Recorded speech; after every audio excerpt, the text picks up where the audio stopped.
in that old curiosity shop. Well, folks, I've got a hot scoop for you today. Take a look at this. Whew, I'm out of breath. I'll tell you what.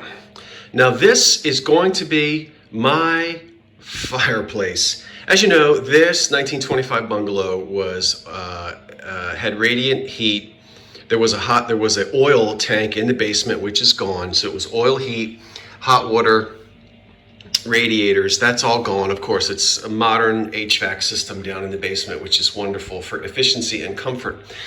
So these little houses didn't necessarily have to have fireplaces, but if you wanted the look of a fireplace, you could get that.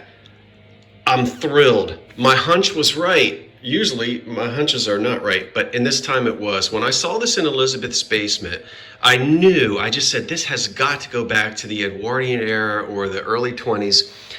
And this, I actually have an old advertisement as early as 1921.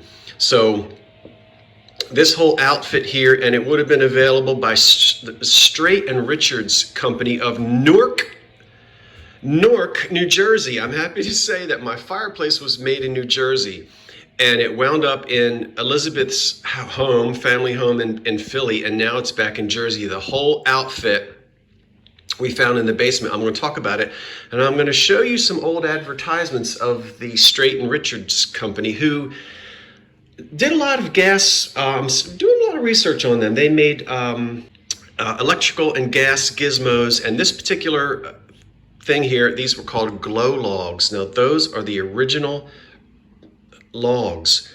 It's solid, heavy ceramic, not like that 1970s Christmas trees. That weighs 50 pounds at least. Believe me, I've got to get, there's some old, it had been lying in the basement on a blanket, and that's what this is, just pieces of the blanket that I've got to get picked off of there, but that will come off. But this is heavy cast ceramic. I don't know what else is in it that makes it so heavy. The board down here, which has this artificial graining, is the bottom of the fireplace, and it matches. Now, this is all done, remember, in the Edwardian era and early 20s, colonial revival was really the thing. It was the epitome of good taste. So you could get this whole outfit. Now, this is made of wood, and I've done nothing to it yet. It's fresh out of the basement, so I've got to clean it up, do some restoration to it. And then the back of this is a piece of tin, a sheet metal of something. And so the way this works, these glow logs work, is a gas line with gas jets would come into the back. This what looks like a little mouse hole here. What I'm trying to say, the on-off switch would come out here. It would be a little like on an old-fashioned faucet or an old-fashioned radiator, and you could turn the gas on or off from a metal piece that would stick out here. This would sit up on a grate. I need to get a metal grate for this, which I don't have, so that's missing. I'll get one. And then you can turn your logs on and off. So these actually heat up. And the advertisement says that they glow with radiant heat. And I can imagine that this thing, when you get the gas in here, this thing must really heat up and pump out some nice warm radiant heat, like an old stove or something. And so, again, the advertisements, which, let's play a little music and put some advertisements in right here. Now, both of these date to 1921. They may be a little bit blurry, so I don't know but whether you can read the words or not, but we'll see what happens.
Okay, so there I am. I'm back again. You can see how wonderful it is. Now this is marked Straight and Richards on the back, so that's how we were able to figure out, the name of the company that made it. But it's very classical in look here, typical colonial revival type of thing that would fit into a home.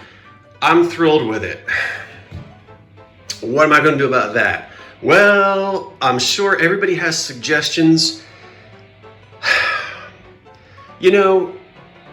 It's not really practical and probably not the safest thing in the world.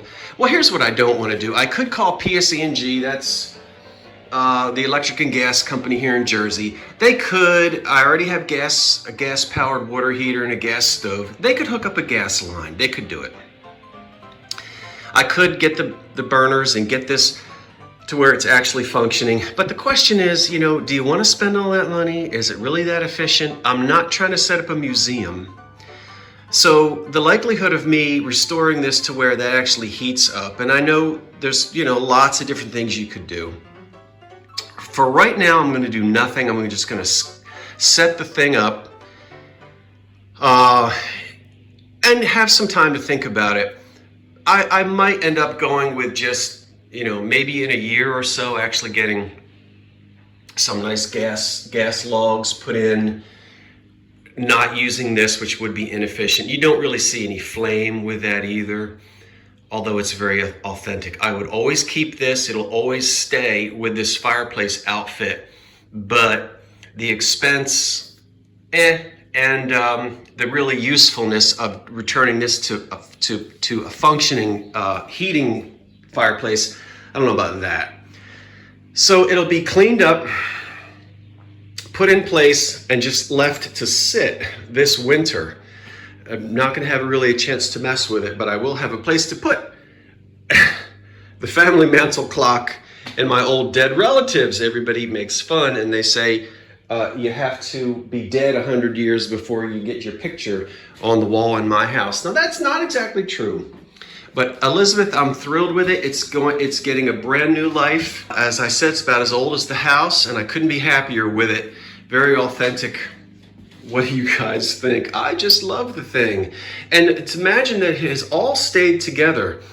The logs were in the basement. This wooden piece here, which matches the top, that was somewhere else in the basement. I thought it was a tabletop, which I was wrong about that. And once we got it out into the light, we saw that it matched.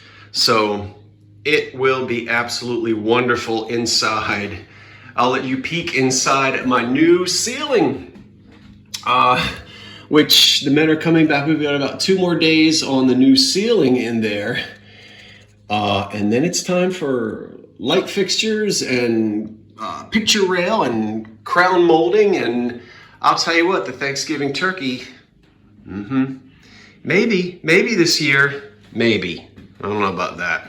Let's let the paint dry. Okay, let's go do something else. All right, let's take a closer look at this linoleum down in the basement. I'm not going to touch it because it's got asbestos in it. It's okay as long as we leave it on the floor. But you've got this, I don't know if that's dark red, russet, whatever you call it. And there's some pink and black and cream, and of course it's probably covered with 8 coats of Johnson's wax and dirt. This piece is huge, much larger than the kitchen. Now, at first I thought this got dragged down here from the kitchen at some point. No, couldn't have been in the kitchen. That's all one sheet, and the kitchen is much smaller than this. So it was probably always part of the basement floor down here from the 1930s onward. What am I going to do with it for the moment? Nothing. I'm going to leave it right where it is, but I want you to come and look at a discovery. Now just ignore everything. It's a hot mess down here. You're going to hear hot mess quite a bit. That's going to be my theme, hot mess. Let me turn this on. Now, I removed the upper part of that Hoosier cabinet, which was here. Yes, I'm keeping it. I'm going to talk to you about that later. Don't worry, I'm not going to throw it out. It was bolted to this. Look at the difference between my new fresh coat of waterproof paint and what we had here before. So marked difference, and I'm gonna continue working. But look up here. There's an old patch. Now I'm gonna have to come back and turn my flash on. Wait until you see this linoleum. Hold on. All right, the light is on. Hold your breath. If you love the 30s or classic Art Deco, wait until you see this. Oh my goodness. One little sliver. Now, I'm not sure what it's covering up. I'm going to take it down eventually. I have to go up in the kitchen and see. It's covering something. It doesn't get much more Art Deco than that. Look. I mean, if it were cream and green, I'd have to have a oxygen mask right now. But do you think it is possible? Is it possible that could still be hiding underneath of that replacement floor upstairs in the kitchen? Is it possible? Well, because everything is a work in progress, I just want to show you what some of my plans are for the basement. And obviously, I've only done a little bit so far. So just this little piece of wall here and here, cleaned it, scraped it, prepped it, painted it. That's all I'm going to do for right now. It's a nice fresh coat and it looks a lot better than it did before.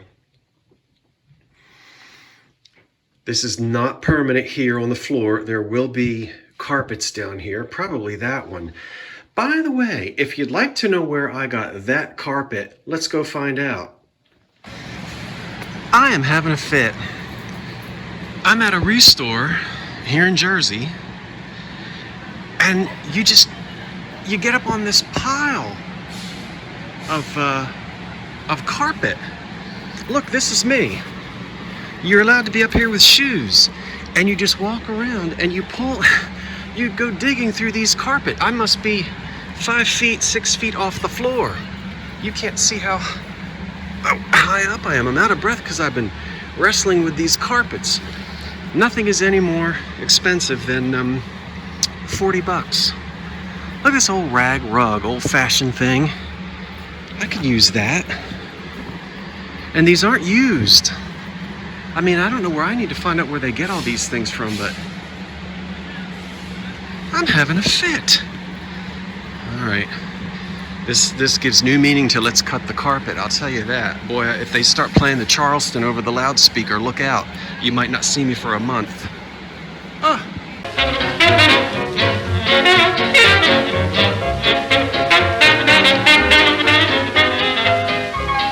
So wasn't that a lot of fun? But I still am going to be painting the floors, putting down a moisture barrier, which really isn't necessary, but I really want this basement to feel dry and not musty and so forth. So I'm going to do the right thing. Moisture barrier, and then some padding down, and then the carpet on top. And then eventually with these walls, I might hang rugs or tapestries or who knows what to make it not so cold, and lots of pictures, and just this furniture is just sitting here. It's not where it's going to go, so relax. I'm just throwing things here to sort of get an idea. That one little space down here is going to be a workspace for me. And what I want to do down here is have my eBay packing and shipping area. So there'll be a work table with all my packing supplies. Probably are going to go in this old metal cabinet. It's quite a bit older than I am. That was already here, so I'm going to salvage that. I might paint it. But anyway, that's just it. So it's going to take me a long time. I'll probably just work on one little tiny piece of the basement as I go. And then, oh, the other nice thing about down here is sometimes basements even are warmer than the upstairs. Now, I know that to be true from several different houses, but over here, let's see. So the heating and cooling is over here. And all of this, I did turn the heater on just to see. All of this ductwork, of course, heats up beautifully because the heat goes upstairs. But this will radiate heat I also have a vent here that I can open up, and because the forced air blower is right here, boy, this was really pumping out a lot of hot air. But even with the heat and air conditioning, even with the heat off, it's about 3 degrees warmer down here in the basement than it is upstairs. I also plan on partitioning off this little area. If I'm going to be using this area not as a shop, but as I said, an eBay area, I'm not going to build walls. I'm not going to do framing. I'm not going to do all of that, at least not initially. But I have creative ways that I could sort of block off and make it cozier in here, and retain some of the heat that will come out of that vent. So I'll be blocking this area in a little bit, and turning it into a nice little, I don't know, nice little place to work down here in the basement. And I keep saying down, but as I have shown you so many times, it's a walk-in, walk-out basement. So we're really not below ground, which makes it very nice. Okay, so what do you think? Do you like it? I'm excited about it.